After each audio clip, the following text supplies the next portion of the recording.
Hello, namaste, good afternoon, bonjour. Hello, Vasanta. Hello, beautiful people. I see about 27 to 30. Oh, 30 people have joined in. That's amazing. Hello, Colin. Nice to meet you all. Hello, Heather.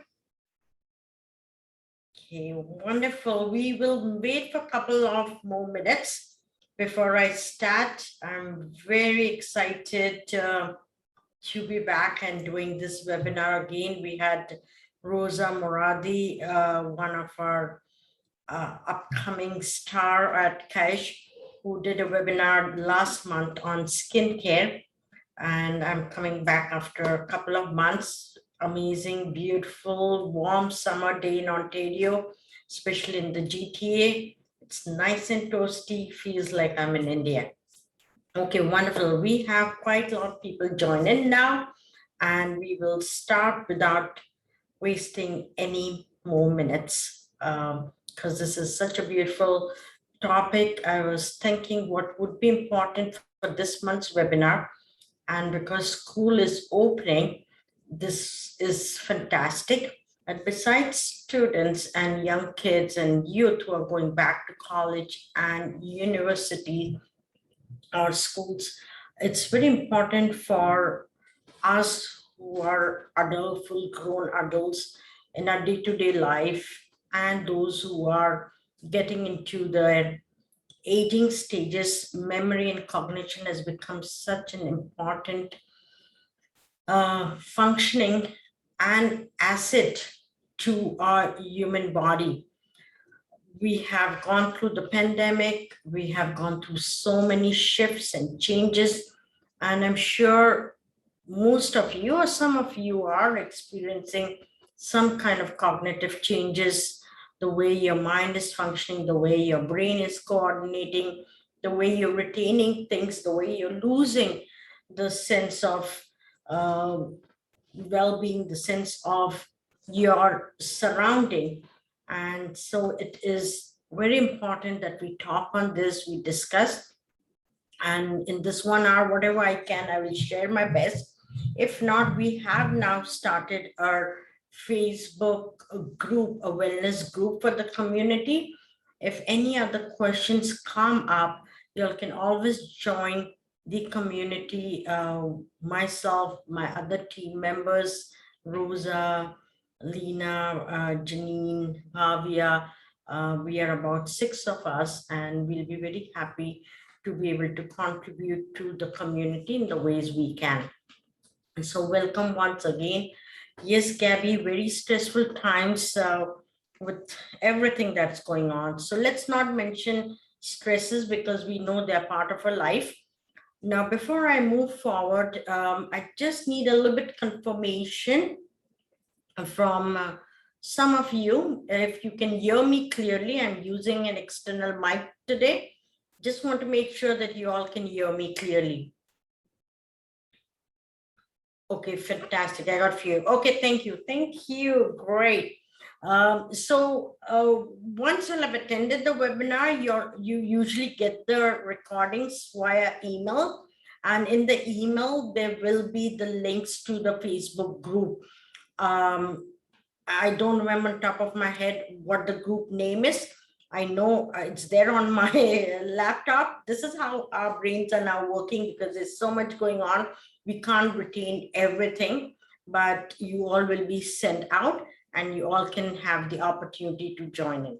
So let's start with the memory and cognition.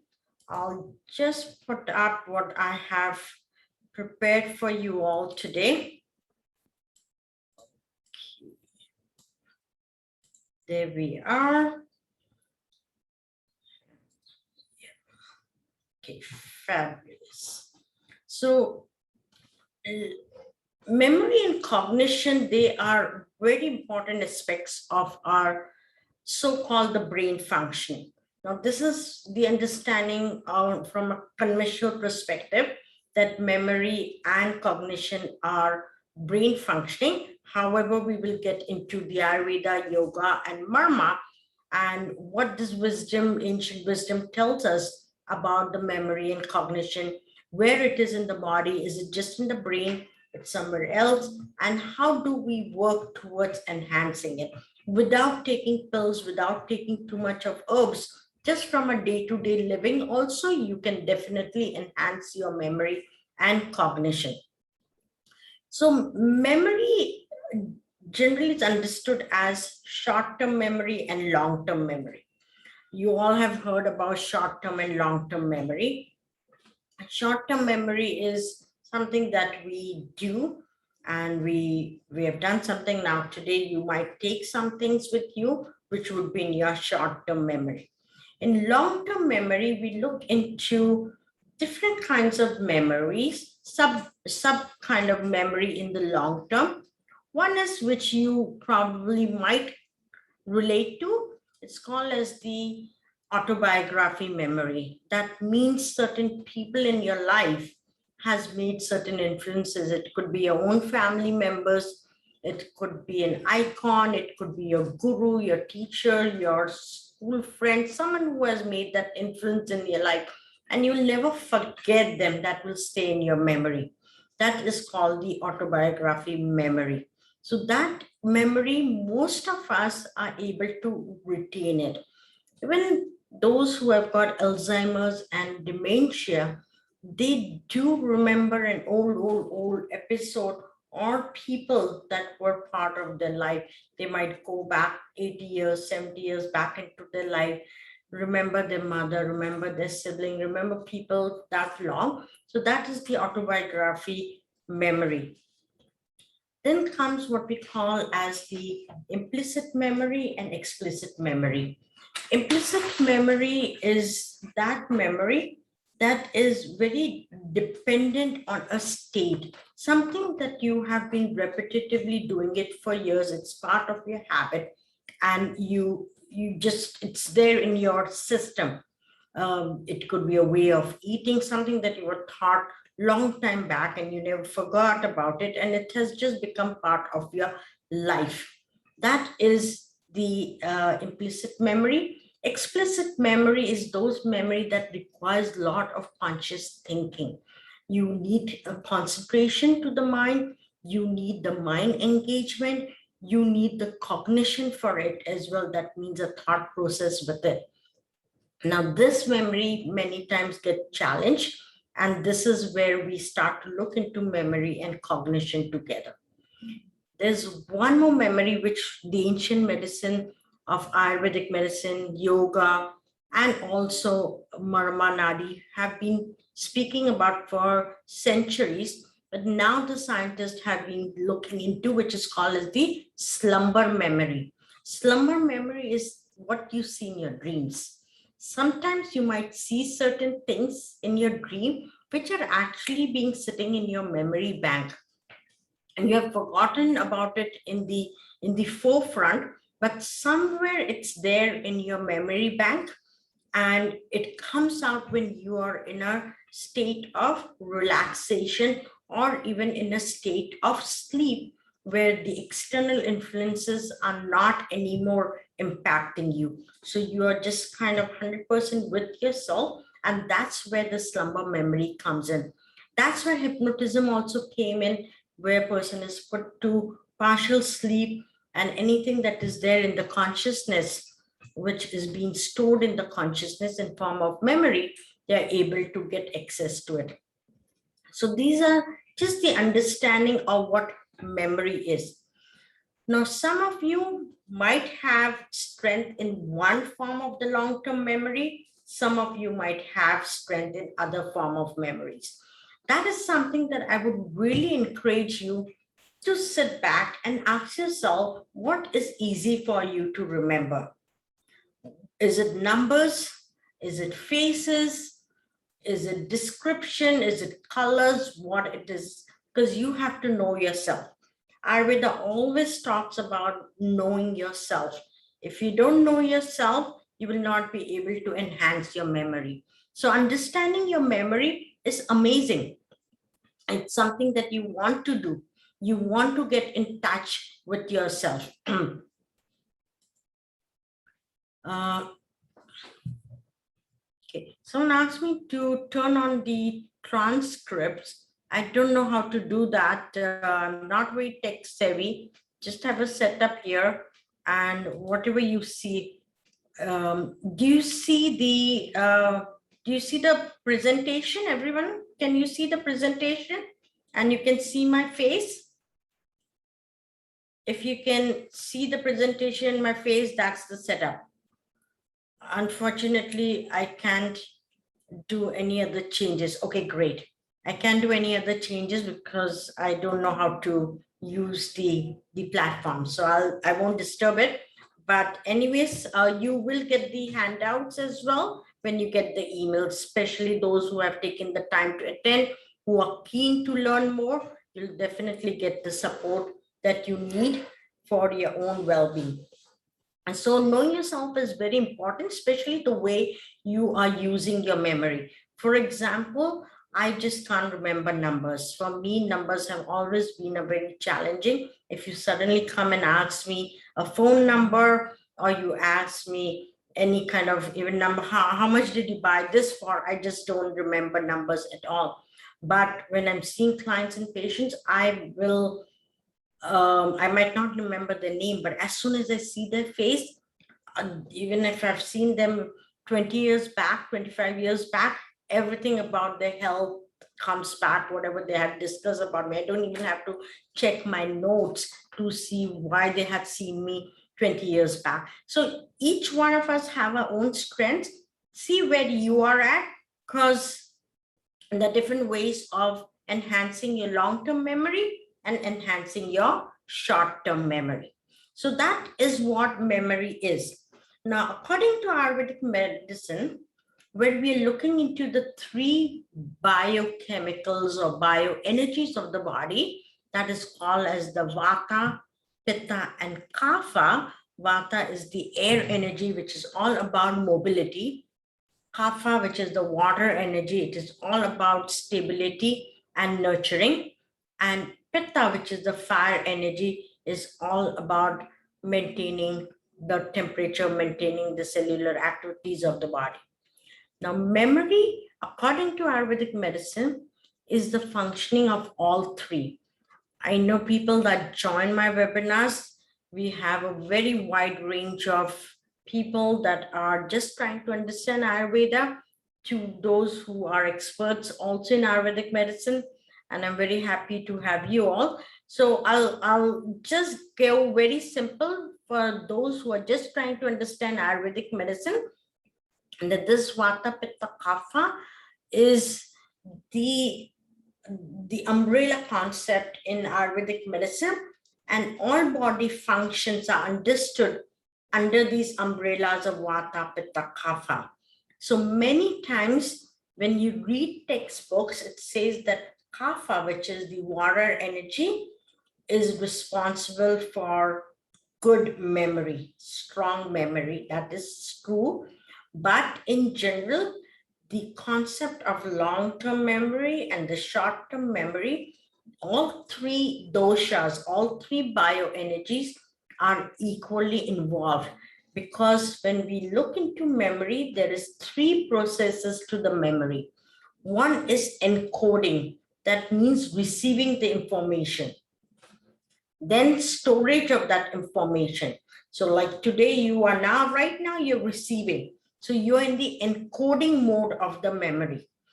After that, certain points, you'll be able to store it. That is the storage mode, and that is influenced by the kapha bioenergy. And then maybe you meet a friend 2 days later and you talk about, oh, I attended this webinar and I learned so and so and so. This is where you're retrieving that information and you're further transforming it to another person. That is the pitta of fire energy function. So for memory, for long-term memory, for short-term memory, and memory to work along with cognition, you need all the three bioenergies present and all three in balance. If any one of them are imbalanced, then you might find yourself challenged. Either you're not retaining the information. So what information is given to you, you're unable to retain it. You're unable to receive and retain. Then you're not able to store it for long term. And when you're asked, you're unable to find where it is or to be able to again narrate it further. And so all three are very, very important. So for memory specifically, you focus more on the Vata, Pitta, Kapha, and I'll talk about how you can do it. Of course, the Vata, Pitta, Kapha are very important for the physiology as well, for other body functioning, for your liver, for your heart, for all your vital organs. But specifically for memory, it's not just kapha, kapha, kapha. Of course, the kapha, because it's heavy, it's fats, and your brain as an organ is made up of fats, 80% fats. So for the physical structuring of the brain, the kapha is very important, but the process of memory, you need all three. And the Ayurvedic wisdom for enhancing memory. So memory is called as smriti. Smriti and buddhi. Smriti is the memory and buddhi is actually the cognition, which is aligned with intelligence. So your intelligence, buddhi, is the cognition. And when your intelligence and the natural intelligence, the intelligence of the universe coincides, comes together, that's where you will experience the best quality of cognition. It's something like in meditation, when you are in a complete state of silence and when all your energies unite and meet, and you have a completely different experience. So that's where the buddhi comes in cognition, and they both are equally important. So to balance your vata, pitta, kapha, there are three important things that have been mentioned. So one is consistency of meal times. And you'll ask me, why is that? The reason is because your body requires rhythm. For it to be able to communicate with the brain and the brain back to the body, it's a two-way system. The communication needs to be consistent, and mealtime is because you're consuming food, there is a physiological activity. Even the way your food gets digested, there is a memory in there. So memory from an Ayurvedic standpoint is not just in the brain, your memory is in each and every cell of your body, each and every cell of your body. And the peak of your memory, where it is really put into action and challenge every 5 to 6 hours a day, is your digestive system. The digestive system, the whole GI tract, that's where your neurotransmitters are also released. There's a lot of enzymatic secretion. How does your body know? How does your stomach know how to release that particular enzyme? How does your stomach identifies that food that you have consumed, whether it's a carbohydrates, whether it's a protein, whether it's fats, to release specific enzyme? That is because of this enhanced memory system that your digestive system has. So if you are maintaining consistent meal time and you align your digestive system memory to get into action, that will also relay the same messages to the brain, to the nervous system. So it's a relay system. It is interconnected. So Ayurvedic medicine says consistency in meal times, regular bowel movements. You all have heard about the gut-brain connection, and educate sleep and sleep timing. This is extremely, extremely important for you to be able to enhance your memory. And believe me, even out of the three, you focus on one and you will see how your quality of your memory shifts. You will find things with ease.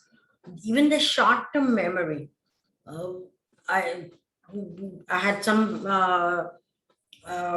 painting job being done in the parking lot, and I forgot that my car was not in the parking lot and it was parked outside, and I went outside. I totally forgot about it. These kind of forgetfulness that we experience from day-to-day activity because I was in between too many things. So when it's a meal time, you just kind of drop everything, give your body a chance to be single focused, and you focus on that food time. Bowel movements, again, because of a lot of the enzymes and the neurotransmitters that do connect the bowels and the brain, it's very important that there is elimination. Otherwise, that same fecal matter blocks the pathway. So very important.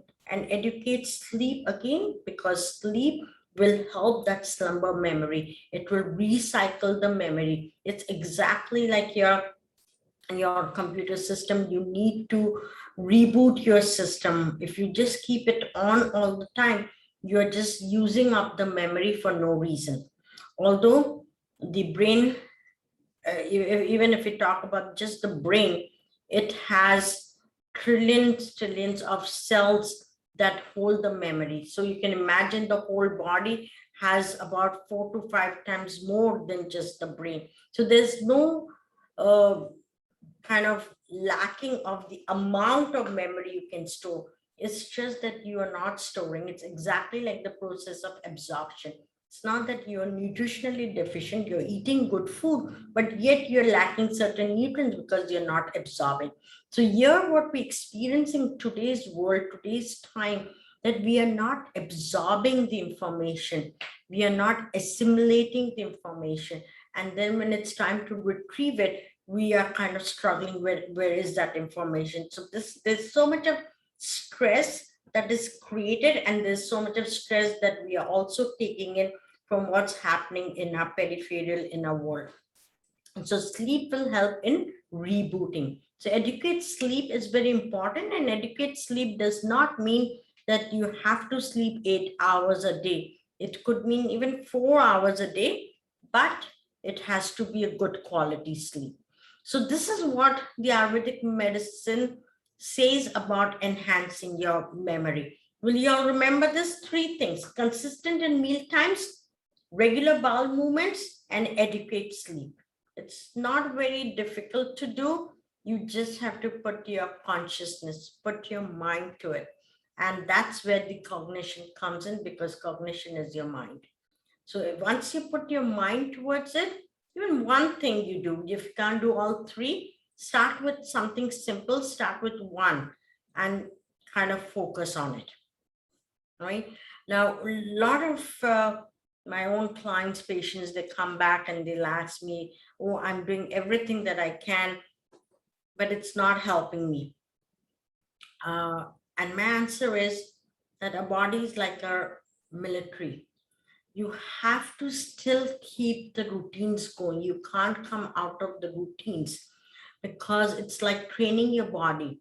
But once you're challenged, or you're in the front of a challenge, your body will utilize all the routines, all the drilling that you've done to yourself. It will utilize it for good purpose. It will protect you. It will take care of you. So nothing is waste. There's no waste. Sometimes we don't see it because we have limitations and only certain expectation in one direction, but nothing of this goes waste. It will come back to you. Then coming to cognition and understanding a little bit what cognition is. So cognition is basically, from a conventional medicine perspective, a cognition now has been put very much in understanding the psychology. So cognition has become part of psychology rather than a physiology. In Ayurvedic medicine, that has always been the case, that cognition was very closely related to the mind, the manas. But now with the modern research is also stating that the cognition is very much to do with the psychology. So cognition is the thinking, the knowing, the remembering, the judging, and the problem solving. This is what cognition means. And they are all interrelated. You have behaviors, you have feelings, you have thoughts. There's something called achar and vichar. Achar means your behavior, and vichar is thought. So thoughts and behavior is a very, very specific area in Ayurvedic medicine. It comes under preventative care as well. And it is also aligned with ahar and vihar, which means your diet and lifestyle. So your diet and lifestyle and your thoughts and behavior, they all go hand to hand. And this is what now the modern research and medicine is also kind of going towards, that cognition is all about behaviors and reinforcements of thought. Of course, the tools that are used are very different in conventional medicine, in modern psychology versus in Ayurvedic psychology, in yoga, in Marma Nadis. The tools are different, but the understanding is coming almost to the same.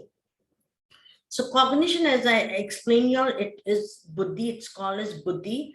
And this word buddhi has got three aspects to it: intelligence, awareness, and thoughts. That's why I said that just be aware of how you're utilizing your memory. What is the strength in your memory? Because once you create that awareness, your cognition is already working in alignment with your memory. The memory and cognition actually is the two sides of the same coin. They're not different. It's just because they do a different task, they have been given different names, but it's the same. They're interrelated. And in Ayurveda, yoga, and Marma, we look at memory and cognition together. They're not looked at it separately. If there's any kind of memory kind of challenges, it's also looked at it from the cognitive perspective. And also there's another aspect to memory that comes under Ayurveda, yoga, and Marma is memory and concentration. They also go hand to hand. So if you are challenged in your memory, if you think you're challenged in your memory, improve your concentration, work on improving your concentration. And improving on your concentration will also help in improving the memory. Now, memory and concentration, if that gets better, your cognition will be better. If not, then work on the cognition. So any three areas, basically your cognition, your concentration, and your memory, see where you feel that you would need that kind of work for yourself. Of course, I'm not here to do an individual assessment. So you'll have to do it for yourself, and do it because you are your own doctor. You are your own healer. You must not be dependent on practitioners. This is where the self-healing and self-care comes in. And I encourage you all to do that self. So this is where, again, the buddhi, the concept of buddhi comes in, where the intelligence, the awareness, and the thought starts with interaction with self first. And this interaction of self is very much encouraged in Ayurvedic medicine, which is called as dinacharya or daily routine. See, routines is number one when we are talking about memory, concentration, and cognition. And this routine, so in routine, what has been asked for individuals to do, which will really help you, is starting right from the morning. So when you wake up, making sure that you are cleaning your mouth, you're cleaning your nose, you're cleaning your eyes, you're cleaning your ears. So basically cleansing of all your sensories is very, very important. But the interaction itself goes one step forward, and that is to do a self massage. When you are touching, so anything that is to do with your sensories and tangible, anything that is tangible will help you in interacting with self. If you don't have time to do full massage, I would say even just kind of take your hand and go over your body with some positive thought, with some positive thinking, and that will really, really help in connecting or establishing that connection. We wear clothes, we take shower, we are always in rush, and we never get to feel our body. So this is a very kind of self-connection, which is very important and has been encouraged. Second is connecting with the nature and natural laws.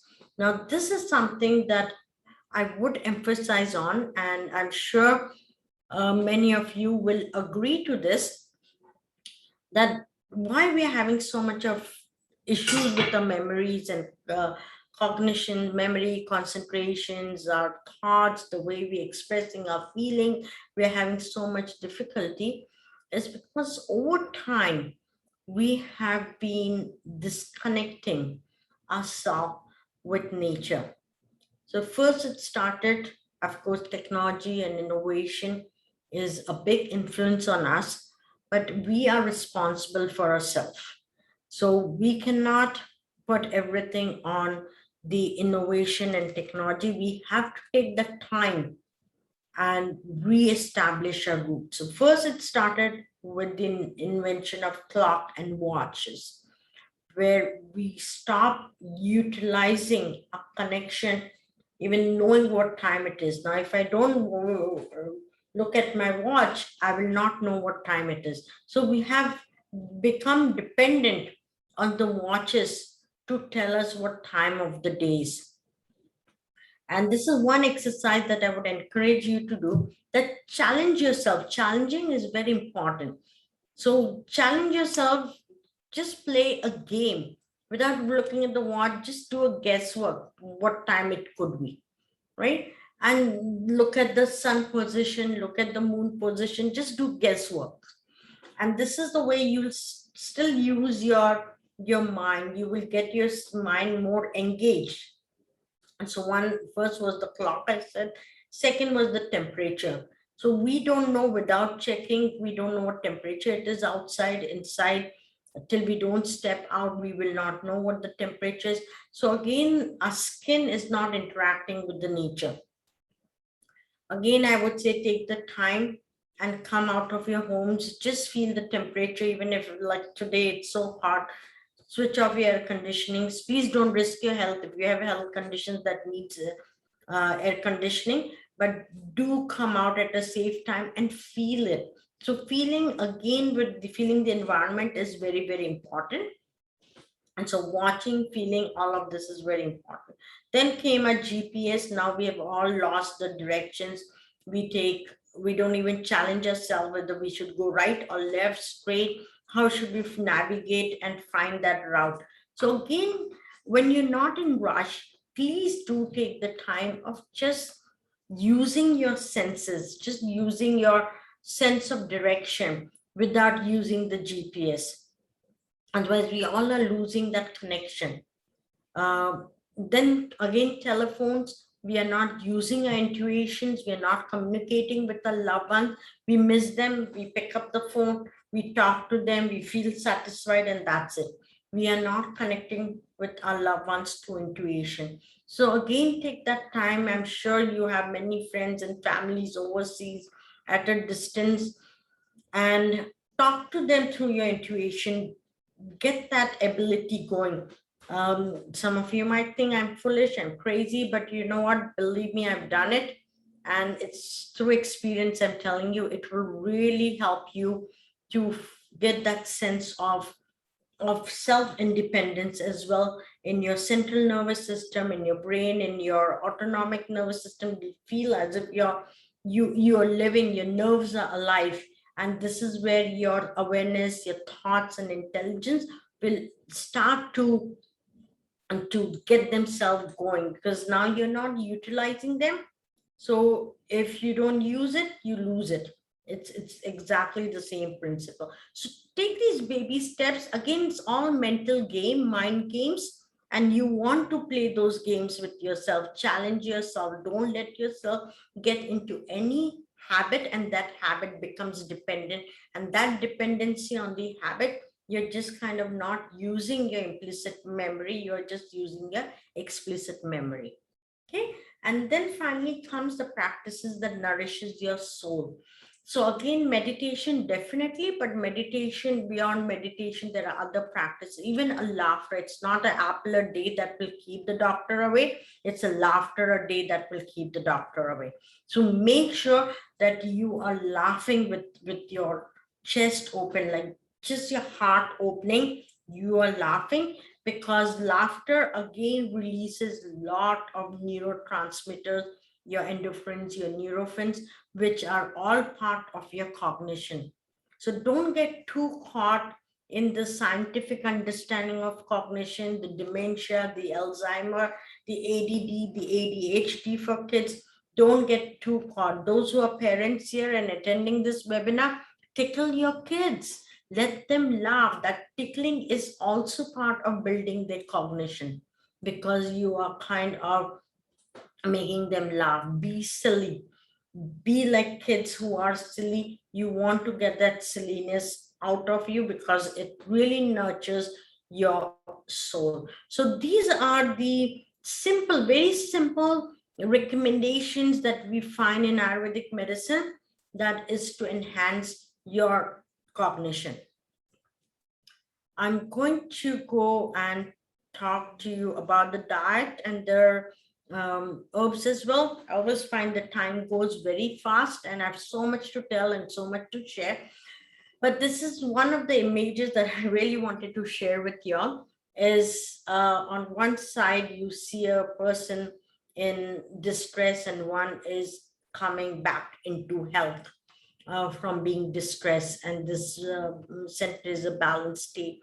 And if the mind is not happy, the body won't be happy. And that's what, and these are some images from old text and things, but this is what it tells us, that the mind has to be happy.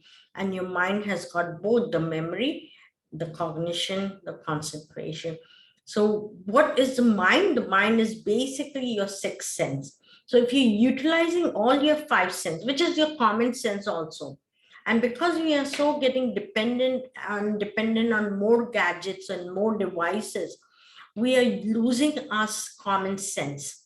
So this is where you want to really focus on, is making sure that your dependency on the gadgets and devices is reduced. Use it when it's for a reason, but don't overuse it, because any overuse of any of your sensories also, like watching too much of TV, too much of synthetic lights, too much of sound, multiple sounds. I know it's a right now we all are in the world of musical fusions, but too many sounds, too many rhythms, too many tones.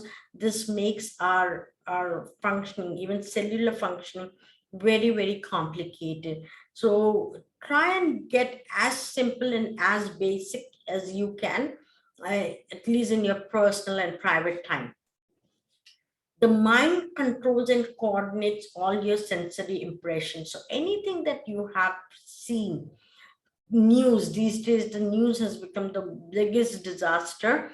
Sorry for telling this, but this is truly what it is. It's so much news and so much over kind of taking over our lives with so much information, so many different dimensions of the information, that it is really causing unnecessary stress than what the stress is. It is up to you how much to reduce your TV time, how much to reduce your radio time, or getting these information. And so this is very much in your own domain.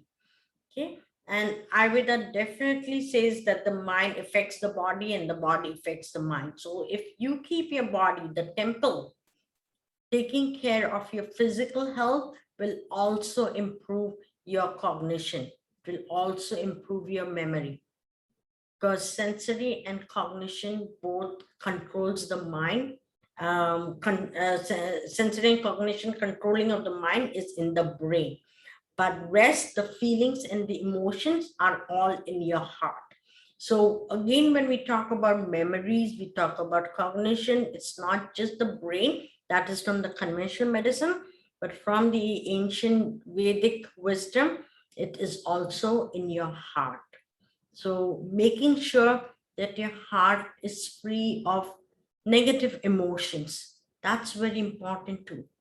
And for that purpose, I've added some essential oils for your use, so that you can use it and you can take care of your emotion as well.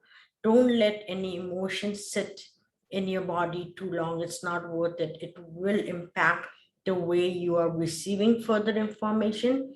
And I'm sure you might have experienced when you're upset, emotionally upset, no matter what anyone tries to tell you, it just doesn't get into you.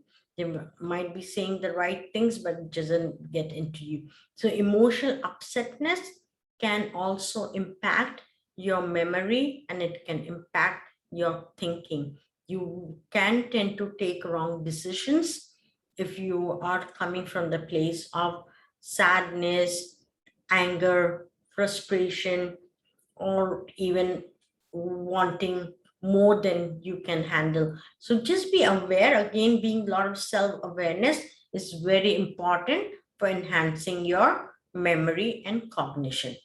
And mine is driven by prana, which is everywhere. You step out of the house, you have it, you do your breathing exercise, you have the prana that is stored in you. By doing your breathing exercises, you're just kind of activating that prana that's sitting there waiting for that activation to occur. So prana is the chi energy. It's free, there's no cost to it, and you can go anytime and access it, either in your indoor space or outdoors, however you like it. Wherever there's nature, wherever there is elements like water, trees, mountains, space, air, there is prana.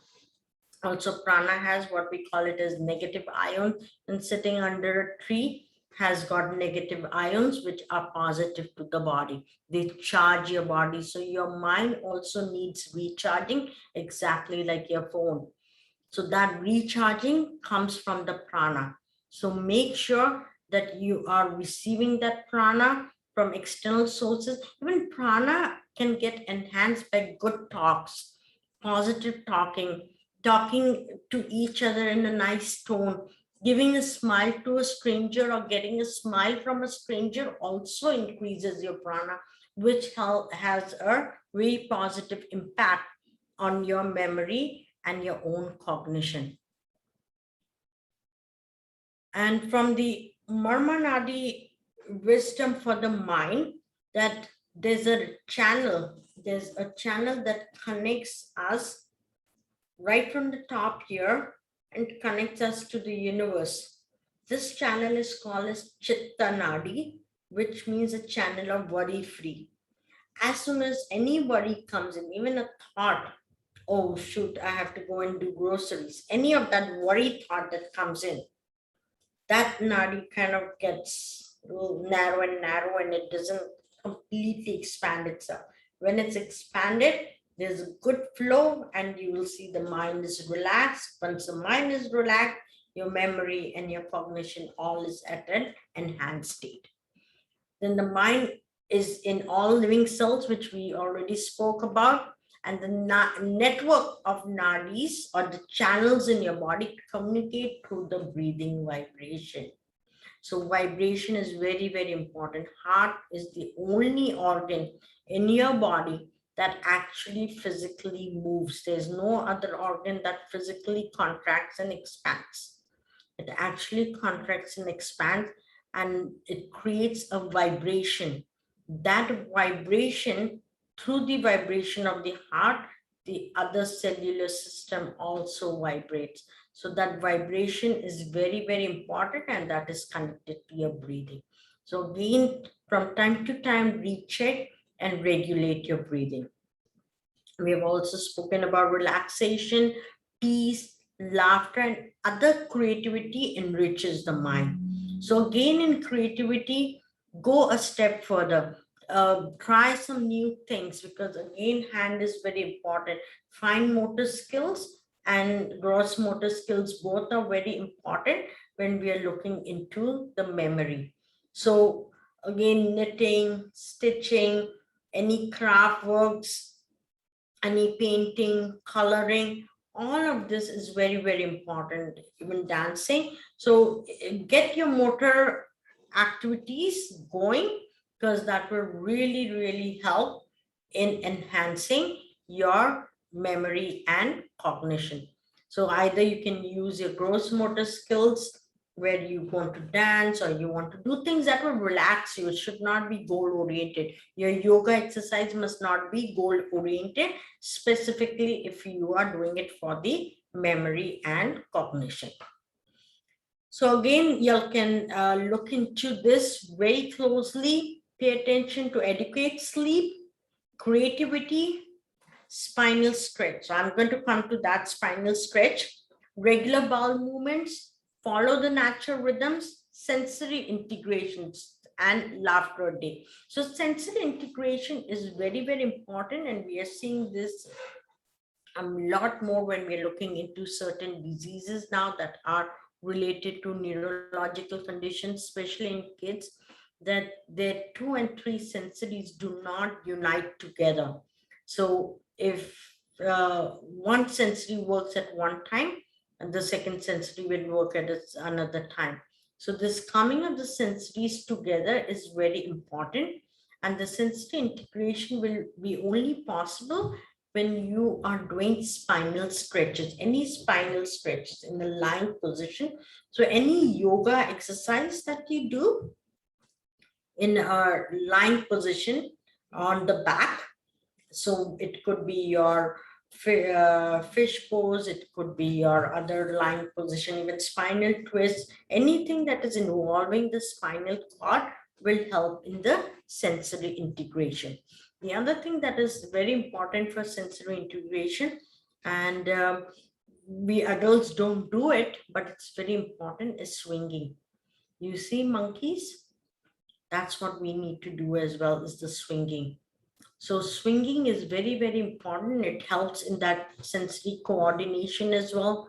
Also, while swinging, you can sing as well. So swinging and singing, or dancing and singing, any of the movement and using your voice is very important. So use a voice with movement will help in sensory integration. Extremely good. And please take the time now in summer to go out in the parks and sit on the swing.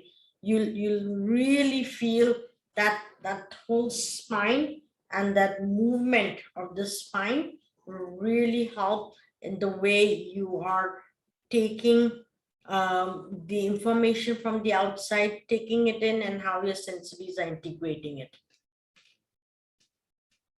And foods for the sorry, it's not the brain, so it's for the memory and cognition, but mainly walnuts, almonds, and sesame seeds are extraordinary, specifically for memory. If you're looking into in spices, I would say turmeric, black pepper, saffron, and nutmeg.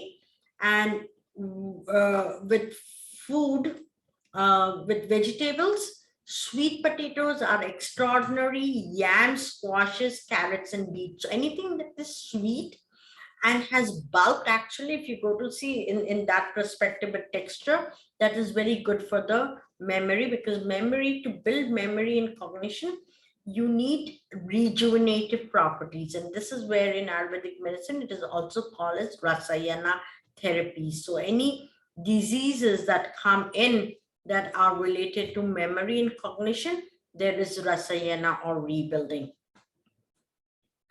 Herbs, I've put in a lot of herbs for you all there, but number one herb that stands out for both, for memory and cognition, is Brahmi. Brahmi.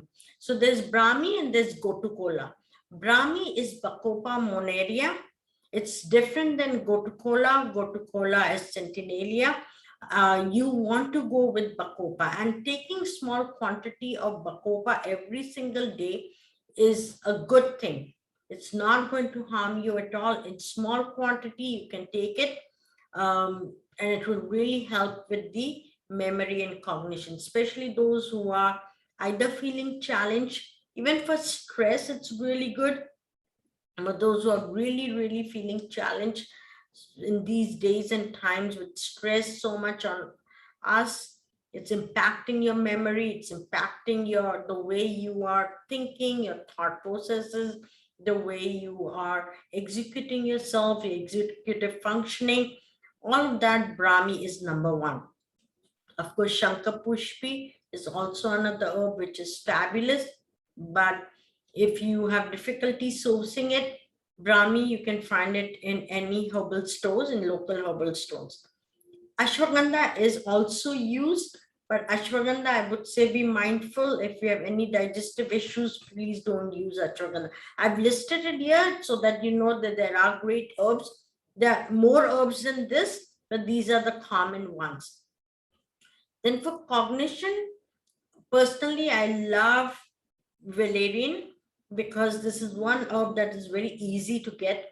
Jetamansi is also extraordinary, but it is an extinct plant. So unless it's not needed, in sense if there's some kind of mild cognitive impairment in seniors, what you see, or when kids with autism, jetamansi, we can leave that out, but at least you know that there is beautiful herbs. If you ever need it, they are there. Just for prevention, I would say go for holy basil, valerian, and amla.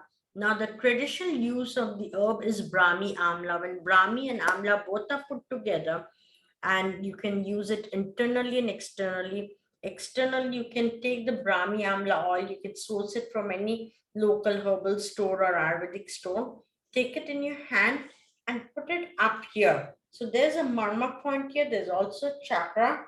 You can take the measurement. So your base of your hand must start from your eyebrow or your third eye chakra, and the finger must land up here. Wherever it lands for you, that's your soft spot.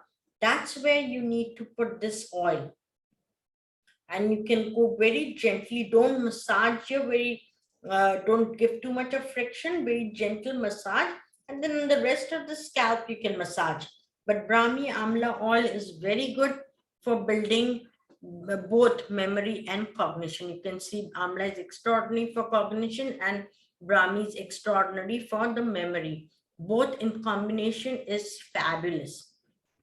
If there's any difficulty in sleeping and you have sleeping disturbances, then valerian again is extraordinary to be used. If there are any emotional imbalances, holy basil is fabulous. Fabulous is not the word for it, it goes more than fabulous. So these are some herbs that are used. Essential oils, I am a big advocate of essential oils because we don't get enough of these beautiful flowers, beautiful plants, and essential oils do give us that leverage of using them and the beauty of it that our body receives. So you can take essential oil on your ring fingers. Don't take it on any other finger, because this I'm saying it from a nadi perspective, from the Marma nadi, which means that it is it's also called as the Ayurvedic neurotherapy, nerve therapy, neurotherapy.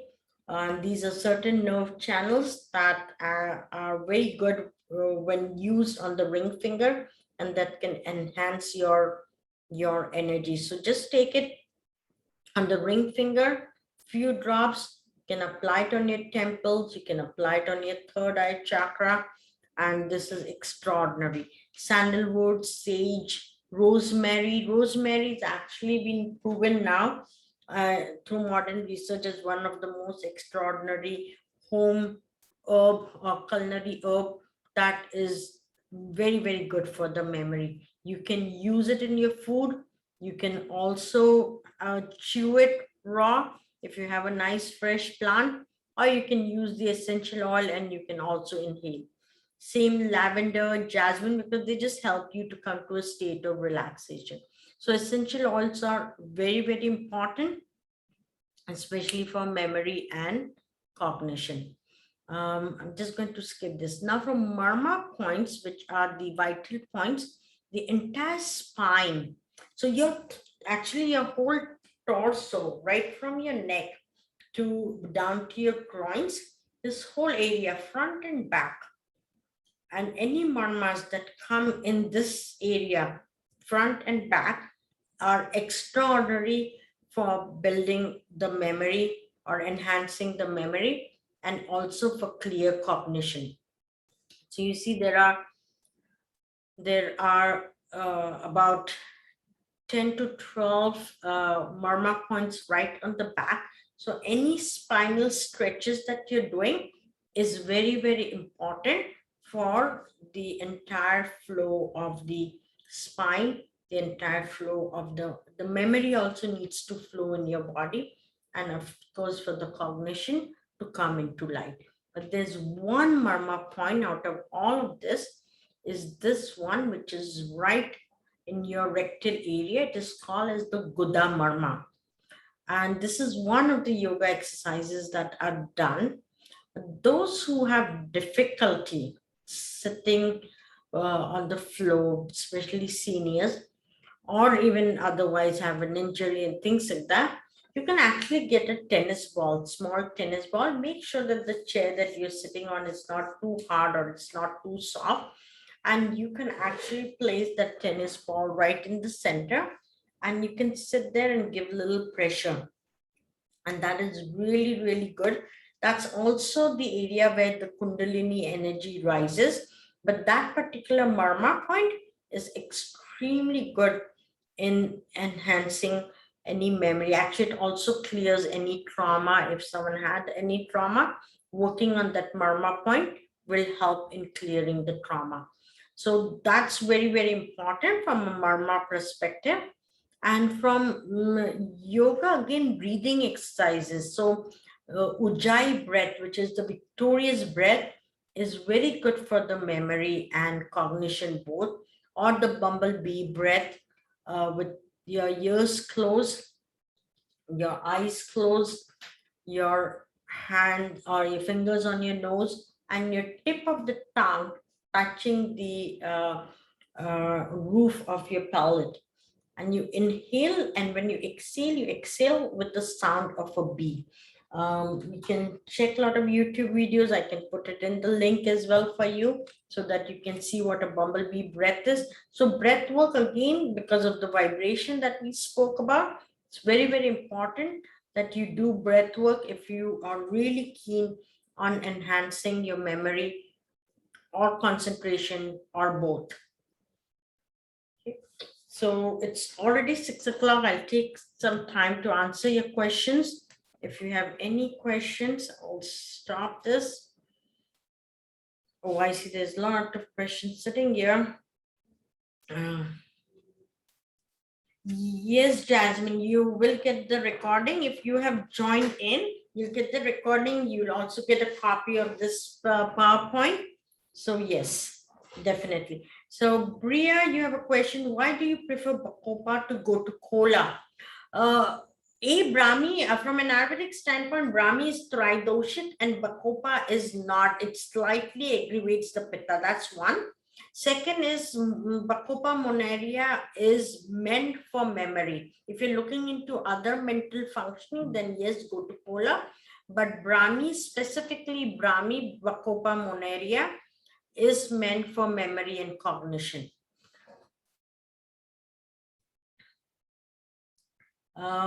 So there's a question,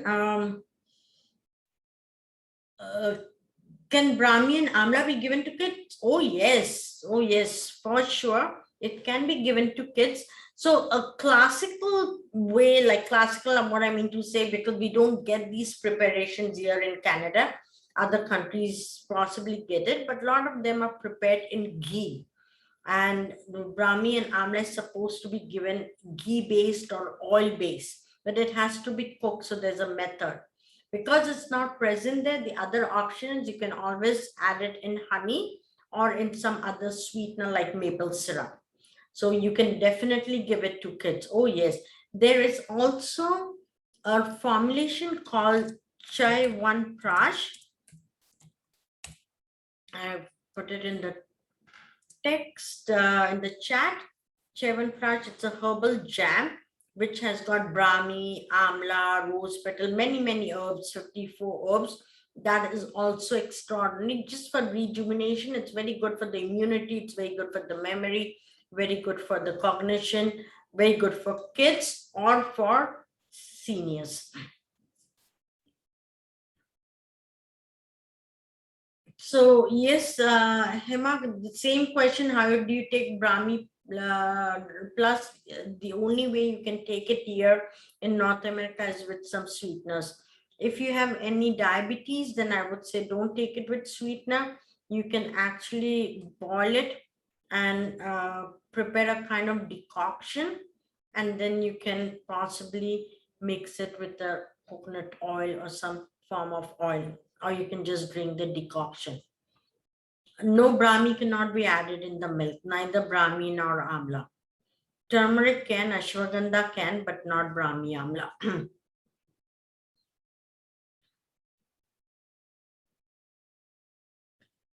So there's a question. My mom has dementia and sleeps 15 to 16 hours. So Deepa, yes, unfortunately, dementia is a very vast term. There is different levels of cognitive impairments. Also, there are different symptoms as well. And many times people or those who are aged sleep that long is because of the mental fatigueness. They cannot take it too much. It's too much on them, so they get fatigued. And that's where the strengthening needs to come back. So again, I would say Brahmi would be the best one, not to start with Chyawanprash, but Brahmi would be the best one.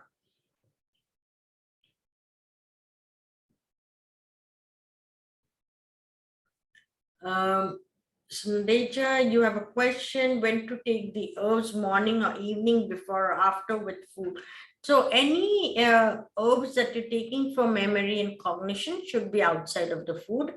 So it could be between two meals, or it could be completely end of the day. That means in the evening.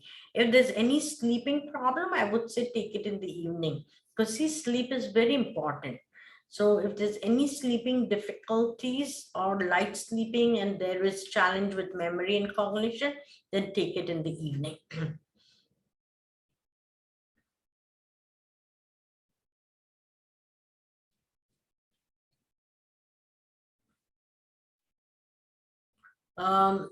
So someone has a question. I have a Dabur Chyawanprash and the guidance provided on it is not to give to kids 3 years in one.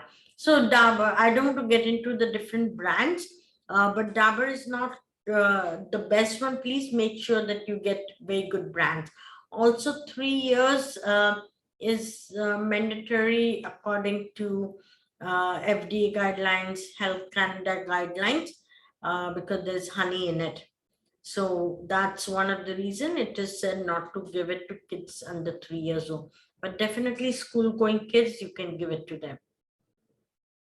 Yes, Chyawanprash can be added to milk, or it can be washed down with the milk. So you can take, it's like a herbal jam. So you can take like a half teaspoon. Always start with small quantity if you haven't uh, tasted it before, or you have not taken it before. Always take it in small quantity so that you know if you are responding well or you're not. And once your body adjusts to it, then you can increase the dose. So yes, that can be taken definitely with the milk. It is amla based, but it has been cooked in such a way. So like powder amla is different than amla in the jam. It's been cooked and cooked and cooked and cooked. So it properties changes. So yeah, it can either be added in the milk, or you can take it and then drink the milk over it. Again, make sure that milk is also good quality. There's so much of dairy intolerance these days because of the quality of milk. So make sure that it's a good quality milk.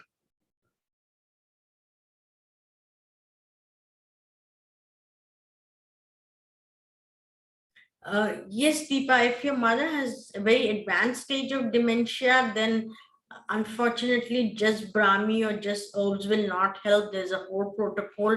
You might want to seek some professional help for it, but memory and cognitive enhancement is more of a preventative. So again, if your parents had it, I would say you start on it right now. This is the time for you to start the prevention, so that when you come to that age, your genetic predisposition is not taking over. That's one. Second, also temperament. So make sure that any we all are human beings. We have our goods, we have our bads. Any temperament that you think comes in your way of communication or progressing in any way in relationships, in negotiating, in dealings, whatever, however you see it. It's better that you change it now at this age when you're in your 30s, 40s, 50s, even 60s, even 70s. If you are able to, take care of yourself, why not do it? Don't wait till that dementia kicks in, and then it's a totally different area of work. So what we've spoken today is more on prevention.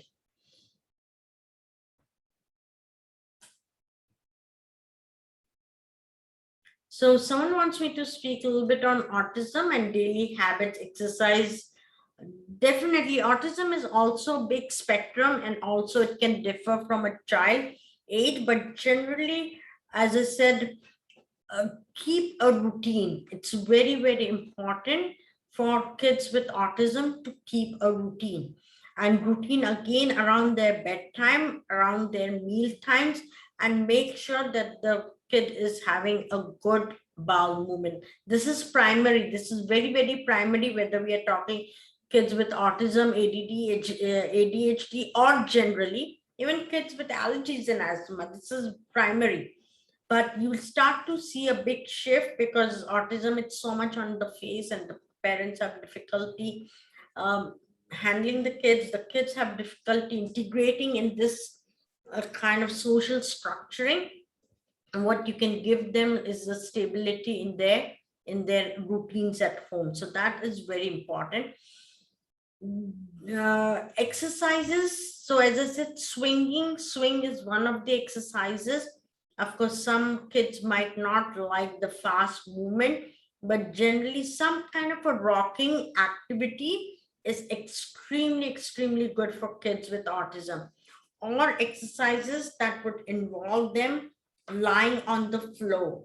They could do the butterfly kind of swinging, angel swinging, if they want to move their hand.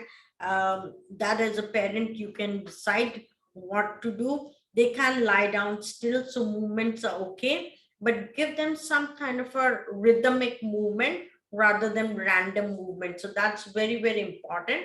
And then herbal supplement, I would say it would differ from a kid to kid. Sometimes it's the digestive issues that are involved, where there's a lot of irritation.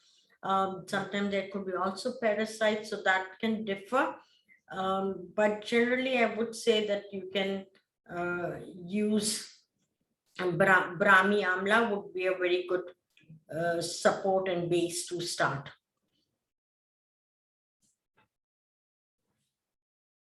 Yes, Deborah, Shri Tatwa is also a good brand. If you want to source your herbs, you can definitely source your herbs from there.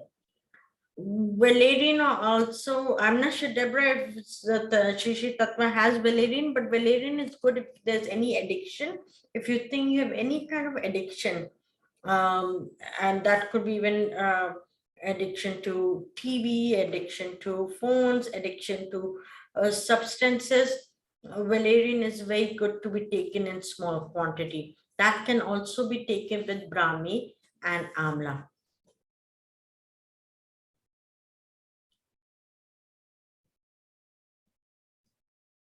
So, Gabby, you're taking ashwagandha in vitamin form. Now, ashwagandha is an extraordinary herb, but it has its indications and contraindications. So I would say be mindful. Don't go overboard. Take it in very, very small quantity, or just make sure your digestion is good. If you have no issues with digestion, then I would say ashwagandha would be good. Otherwise, safer than ashwagandha would be holy basil. Oh, someone asks, what's the best way to improve concentration? That's a fabulous question. Now, there are many ways that have been recommended. One of the ways that are from yoga and Ayurveda, both are recommended, is actually, you can basically, it's done with a ghee lamp, but you can get a nice kind of a bee wax candle or a soya wax candle, and just kind of lit it. And on the tip of the flame, you kind of focus with your eyes and just keep your eye focused on the tip of the flame. Do it as long as you can. Don't overdo it, others you'll get lightheaded. But that is one of the best exercises to improve your concentration. The other ways to improve your concentration is again doing a single task. So if you're doing too much of multitasking, try and reduce that and keep your focus on one task at a time. Also, writing is very good way of improving your concentration. We all have started to use our phones a lot, so we are just using our thumbs in a way, or maybe one or two extra finger. But writing, so thinking and writing, you could write a poetry, it's for you, it's not for anyone, or some kind of quotation, it's for you. So that creative as well as writing, that coordination of the brain and the hand, so the motor skills will really help with the concentration.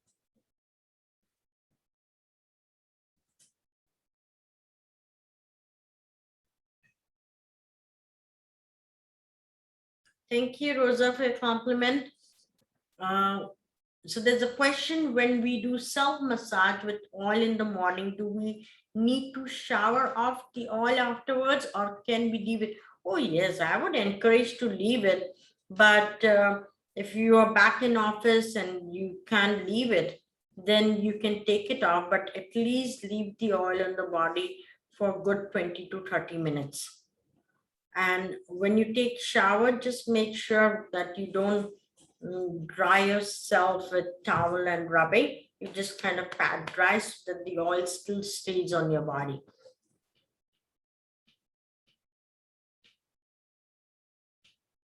So there's a question from someone: using Ayurveda, to what extent is Alzheimer and dementias recoverable? It's not in the last stage. What kind of approaches are used aside from herbal? So there are 4 approaches generally for any kind of mental, psychological, or brain kind of related conditions in Ayurvedic medicine. One is the herbal medicine that we spoke about, nutrition. So herbal and nutrition goes together. Then there are rational therapies. There are other physical therapies like pouring of warm oil on the third eye chakra. Head massages also are encouraged. Full body massages are encouraged. A lot of body work is encouraged. And then also what is encouraged is the spiritual therapies like meditations or gem therapy or essential oils. So there are multi approaches to it. Generally in Ayurvedic medicine, we look at it as a polytherapeutic approaches. So when there are any chronic conditions, there are polytherapeutic approaches, and herbs is just one of it. So there are a lot of different approaches that are taken. The success of it, I can't say, beside the research papers that shows there is about 18 to 20% of success, depending on the level of the dementia. It is low, but it is better than a lot of other medical systems that have tried to treat Alzheimer. So this is still a big number. Yes, ghee is also very good. You're right, Preeti. So ghee for nasal therapy is also done. So nasal therapy can be done with ghee, which is very good for improving the memory and cognition. It can be done with other medicinal oils as well, and to increase the memory and cognition, definitely. Thank you, everyone. I think I've taken care of all the questions, and someone from our office, Fatima, has posted the link in the chat about the Facebook group. You all can access that. It is called the group/CAISH community. So facebook.com/groups actually /CAISH community. If you look into the chat, you'll be able to find it.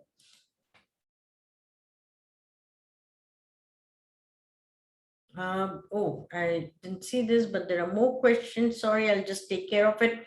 What are the relevant suggestions to do for people with very good routines who have long COVID brain fog, sense loss? And this is post-COVID. I'm not sure what you're trying to ask. Is it just staying home and the change in routine, or there was the person had a COVID and that's what the COVID for brain fog that you're referring to, in the sense loss of smell and taste? Either ways, yes, with COVID, there has been the long-term effects, and brain fog is one of them. And again, I would say, going back to Brahmi is excellent. Second is rosemary. So even chewing on rosemary is extraordinary. If you can't source Brahmi, rosemary is also a very good local and culinary herb that you can get, and that would be great. If this persists more, then I would say please take professional help, because it's very hard to say what those complications look like. So whether it's a COVID related or post-COVID, concussion is another one. Post concussions, if any of those lingering, any trauma that has caused kind of impairment or some kind of distortion in the cognition or memory, these are all issues that needs to be assessed by a health practitioner. So I have a question here. What is a healthy way to process emotion? There's no one rule to it, but definitely healthy way to process emotion is letting out of the emotion without targeting someone. So if you are angry, yes, letting out of that anger without harming or hurting someone. So if you feel like screaming, you scream, but it's not at someone. You scream it out. There are a lot of yoga asanas, exercises like the lion roar, which will really help you to let out that anger. If you feel like emotionally stuck and you're sad, right, allow yourself to feel the sadness. Many times we try to come out of that state of emotion, which makes us even worse because we are not connecting. So self connection again is very important. Feeling of that emotion, and again let it process. So let it come out. If you feel like a cry, you cry. It's exactly like a nutritional deficiency versus a craving. If you are craving a certain food and that is just unhealthy, you will eat it once, you want to eat it twice, you want to keep on eating and eating and eating, and that's an unhealthy craving. But if it is a deficiency, when you consume that food, it will give you a sense of satisfaction. Then you know that that craving that you were having because you were deficient. It could be a chocolate, it could be anything, or something salty. Maybe your body was lacking salt. But if it was an addictive craving, you won't be satisfied in one or two or three kind of chips. You want to eat the whole bag. So that's unhealthy. Similarly, emotion, if you let it out and you feel better, that means that that was a healthy letting out. But you let it out and it's again wanting you to do it again and again. So you're angry, you scream, but you feel like screaming more and more and more. You're getting a little bit into that unhealthy pattern. So that will definitely need to be you'll be the best judge for yourself. So you'll need to correct that for yourself, but then use some other creative ways. So creative ways are another ways of letting emotions out. You'll have to find this. This is a search. This is not something that you'll be able to do it overnight. So whatever you're asking me about emotion, it's a self search, it's a self discovery. You'll have to look into yourself before I can answer for you, because it's not that easy to answer. Are there herbs that bring down very high homocysteines causing memory issues? There is a herb called guglu, but again, I would not just use it without proper assessment and proper kind of going through a proper channel. I would not feel comfortable giving this out in a public forum.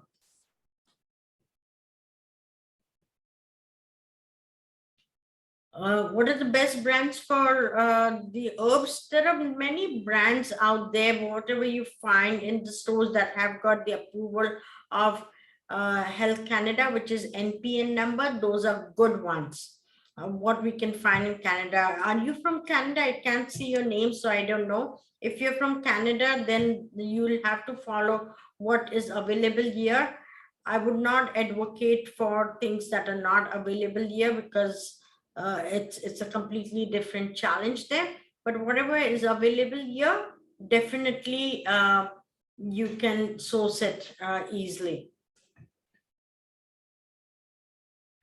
Hoarse voice is more related to thyroid. So if you're asking me, your mother has a hoarse voice, I can't give remedies. I'm sorry, these questions are very specific, and I can't give that specific answers because I don't know enough about the situation. So anyways, I will take a leave. I will say bye to you for now. And hopefully we'll be in touch again in coming months with different topics. Please send us your feedback. If anything else you would like to learn about, know about, we'll be very happy to put it out there for you. Thank you. Namaste.